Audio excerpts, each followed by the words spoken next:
Hello guys दोस्तों, नमस्कार। आज हम पढ़ने वाले हैं त्रिकोणमिति सारणी। हम त्रिकोणमिति सारणी को किस प्रकार से बनाते हैं वो आज हम जानेंगे इस वीडियो में। हम सबसे पहले 0 से 4 तक गिनती लिखेंगे। 0 से 4 तक गिनती लिखेंगे। 0 लिख लिया, 1 2 3 4।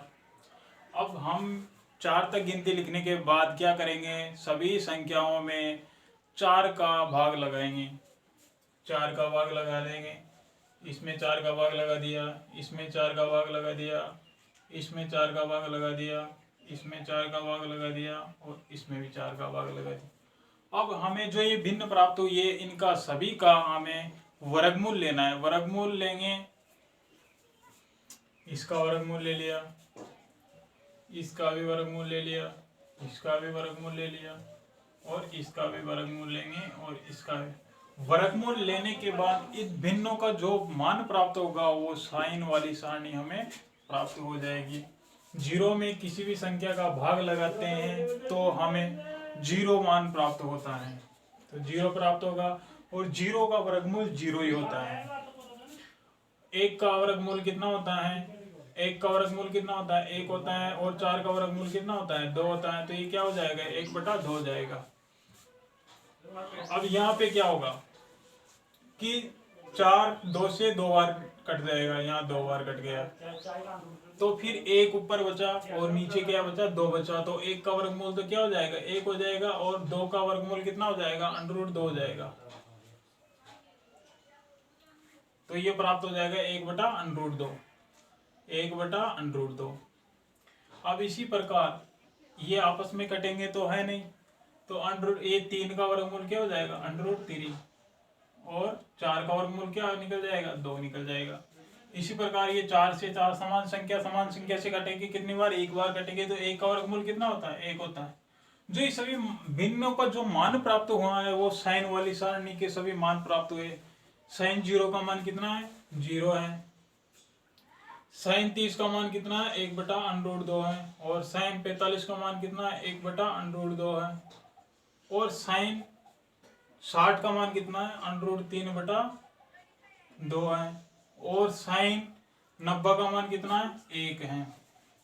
अब साइन की सारणी प्राप्त होने के बाद हम कोस की सारणी को इस प्रकार से प्राप्त करेंगे कि इसको जो साइन वाली सारणी है इसको उलट के लिखना है अपन को। इस वाले मान को सबसे पहले लिखना है और जो सबसे पहले अपन को साइन की मान सारणी में लिखा था उसको सबके बाद में लिखना है। तो यहाँ से शुरुआत करेंगे। पहले 1 यहाँ लिखेंगे, फिर इसको √3/2 यहाँ लिखेंगे, फिर ये जो ये साइन और कोस 45 का मान समान होता है दोनों में, 1/√2। फिर इसको यहाँ लिखेंगे और जो सबसे पहले लिखा था साइन वाली सारणी में वो सबके बाद में लिखना है कोस में, यह 0 आएगा। तो इस प्रकार से कोस 0 का मान 1 प्राप्त होगा। इसी प्रकार कोस 30 का मान √3/2 प्राप्त होगा। और इसी प्रकार कोस 45 का मान कितना होगा? 1/√2 होगा। और कोस 60 का मान कितना होगा? 1/2 होगा। और कोस 90 का मान कितना होगा? 0 होगा। इस प्रकार से हम साइन और कोस की सारणी प्राप्त कर सकते हैं। अब टेन की सारणी प्राप्त करने के लिए हम क्या एक सूत्र याद करना है, वो जो आपने पढ़ा होगा। टेन थीटा बराबर क्या होता है?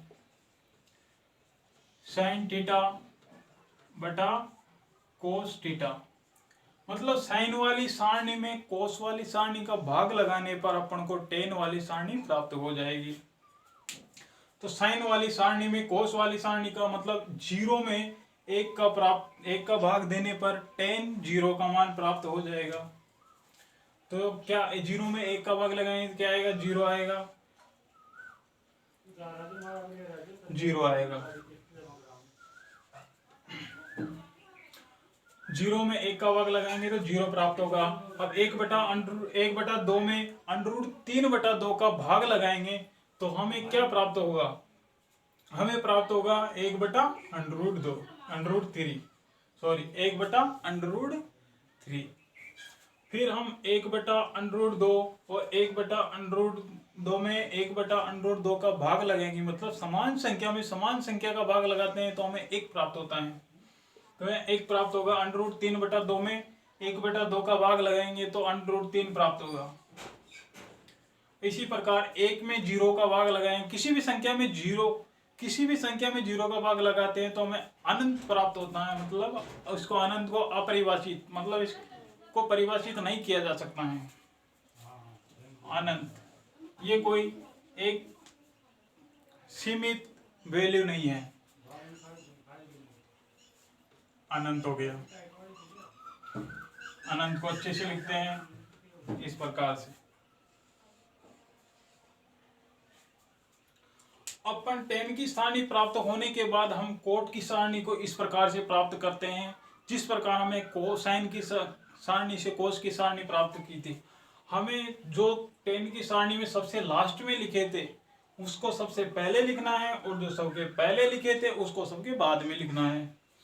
तो ये इसको अनंत यहाँ आएगा, फिर √3 यहाँ आएगा, फिर यहाँ 1 आएगा, और यहाँ 1/√3 आएगा, और ये वाला मान सबसे पीछे चला जाएगा। तो इस प्रकार से हमें कोट 30 का मान अनंत होता है, कोट 90 का 30 का मान कितना होता है, √3 होता है, और कोट 45 का मान कितना होता है, 1 होता है, और कोट 60 का मान कितना होता है, 1/√3 होता है, और कोट 90 का मान कितना होता है, 0 होता है। इस प्रकार से हम 10 और कोट की सारणी को प्राप्त करेंगे। और आगे चलते हैं, जैसे सेक थीटा। अब अपन जानते हैं सेक थीटा बराबर क्या होता है। सेक थीटा बराबर होता है, सेक थीटा बराबर होता है 1/cos थीटा। ये सूत्र होता है। सेक थीटा बराबर क्या होता है, कोस थीटा। सूत्र में एक तो सूत्र में है ही सही, और जो कोस के मान है वो उसका भाग 1 में लगाने पर हमें किसकी सेक की सारणी प्राप्त हो जाएगी। तो सेक 0 का मान प्राप्त करने के लिए अपन को कोस 0 वाली सारणी देखनी है, मान देखना है। 1 में 1 का भाग लगाएंगे, 1 में 1 का भाग लगाएंगे तो क्या आएगा, 1 आएगा। अब 1 तो सूत्र में है ही सही, अब इसका भाग लगाएंगे ये वाला कोस वाली सारणी का। 1 में √3/2 का भाग लगाएंगे तो ये उल्टा हो जाएगा, 2/√3। इसी प्रकार से हम सेक 45 का मान प्राप्त करने के लिए 1 में 1/√2 का भाग लगाएंगे तो ये उलट के चला जाएगा, तो ये √2 होगा। इसी प्रकार 1 में 1/2 का भाग लगाएंगे, 2 ऊपर हो जाएगा तो यहाँ 2 हो जाएगा। इसी प्रकार कोस ये सेक और 90 का मान प्राप्त करने के लिए अपन को जो कोस 90 का मान है वो देखना है। तो उस एक तो सूत्र में है ही सही, और ये ऐसे एक तो सूत्र में है ही सही, किसका मान, ए सेक 90 का मान प्राप्त करना है। तो ये कोस 90 का मान, कोस 90 का मान कितना है, 1, कोस 90 का मान कितना है, 0। अब 1 में 0 का भाग लगाएंगे तो क्या प्राप्त होगा, अनंत प्राप्त होगा। इस प्रकार से हम यहाँ पर अनंत आएगा। किसी भी संख्या में अनंत 0 का भाग लगाते हैं तो क्या आता है, अनंत आता है। इस प्रकार से हम सेक की सारणी को प्राप्त कर सकते हैं। फिर सेक की सारणी हमें प्राप्त होने के बाद क्या करते हैं, हम कोसेक की सारणी को, जिस प्रकार हमें कोस की सारणी और कोट की सारणी प्राप्त की थी उसी प्रकार से हम कोसेक की सारणी को सेक की सारणी से प्राप्त कर सकते हैं। वो किस प्रकार से, इसको जो सबसे लास्ट में लिखा है मान उसको सबसे पहले लिखना है, और जो सबसे पहले लिखा उसको सबसे बाद में लिखना है।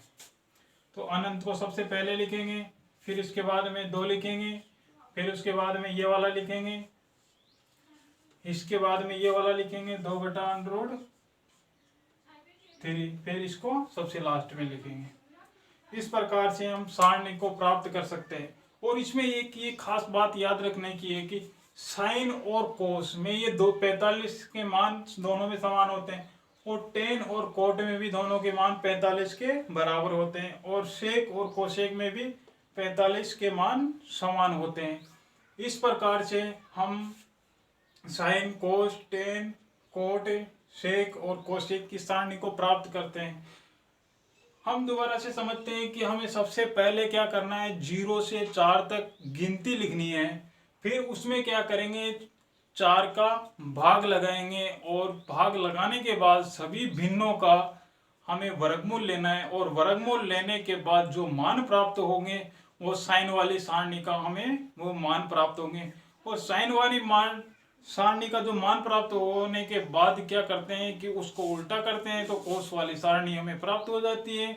और साइन और कोस वाली सारणी हमें प्राप्त होने के बाद हम टेन की सारणी को, टेन थीटा बराबर होता है sine theta upon cos theta, तो इस प्रकार से हम लोग उनको डिवाइड करके आपस में टेन वाली सारणी प्राप्त कर लेंगे। और टेन वाली सारणी को से हम कोट वाली सारणी को उसको उल्टा करके लिखेंगे तो हमें कोट की सारणी प्राप्त हो जाएगी। फिर इसी प्रकार सेक वाली सारणी को प्राप्त करने के लिए हम सेक थीटा बराबर होता है 1 कोस थीटा, तो उसी सूत्र के द्वारा हम सेक वाली सारणी को प्राप्त कर लेंगे। और सेक की सारणी को फिर जिस प्रकार से हमें कोट की सारणी प्राप्त की थी और कोस की सारणी प्राप्त की थी, उसी प्रकार सेक की सारणी को उलट कर लिखने पर हम कोसेक की सारणी प्राप्त कर लेंगे। इस प्रकार से हम पूरी सारणी को एक सरलता से हमें याद भी कर सकते हैं और इस प्रकार से कुछ समय में ही हम इस प्रकार से उसको बना सकते हैं। क्योंकि त्रिकोणमिति के बिना, इस सारणी के बिना त्रिकोणमिति का कोई महत्व नहीं होता है, क्योंकि हर जगह हर एग्जाम में इस सारणी का बड़ा महत्व होता है। इस प्रकार से हम सारणी को याद करेंगे। धन्यवाद।